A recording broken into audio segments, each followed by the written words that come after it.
जो होता है वह अच्छे के लिए होता है। एक बार की बात है, एक राजा तलवारबाजी कर रहा था तो अचानक से उसके अंगुली में कट लग गया। तो पास खड़े मंत्री अचानक बोल उठे, राजा साहब चिंता ना करें, जो होता है अच्छे के लिए होता है। यह सुनते ही राजा को गुस्सा आ जाता है। राजा उस मंत्री को कारागृह में बंद करने का आदेश दे देता है और बोलता है, इसको फांसी पर चढ़ा दिया जाए। यह सुनकर मंत्री घबरा गया। उसने राजा से निवेदन किया, महाराज, मैंने आपके यहाँ इतने वर्षों तक काम किया है, क्या आप मेरी अंतिम इच्छा पूरी नहीं करेंगे? राजा बोला, ठीक है, बताओ क्या है तुम्हारी अंतिम इच्छा? मंत्री बोला, कृपया मुझे 10 दिन का समय दीजिए, उसके बाद आप मुझे जो चाहे वो सजा दे दीजिए। राजा ने उसकी अंतिम इच्छा मान ली। राजा दूसरे दिन अपने सैनिकों के साथ जंगल में शिकार पर निकला।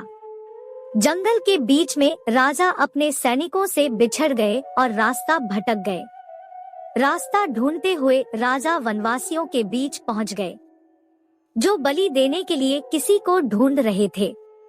वनवासियों ने राजा को पकड़ लिया और वन की देवी को बलि देने के लिए ले गए। बलि देने की सारी तैयारियां पूरी हो गई। जैसे ही राजा को बलि देने के स्थान पर ले जाया गया, वहां खड़े बुजुर्ग की नजर राजा की खंडित अंगुली पर पड़ी। उसने आवाज लगाई कि ये तो खंडित है, इसकी बलि नहीं दी जा सकती। तो वनवासियों ने राजा को छोड़ दिया। राजा जैसे तैसे वहां से निकला और अपने राज्य पहुंचा। सबसे पहले कारागृह में अपने मंत्री से मिलने पहुंचा। राजा ने मंत्री से कहा, आपने सही कहा था, अगर मेरी अंगुली नहीं कटी होती तो मैं जिंदा नहीं होता।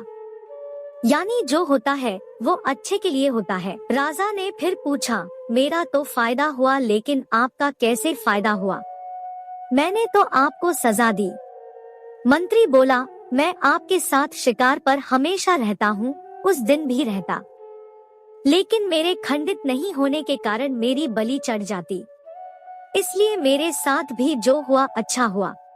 राजा प्रसन्न हुआ, लेकिन छोटी सी बात पर मंत्री को सजा देने का दुख भी हुआ।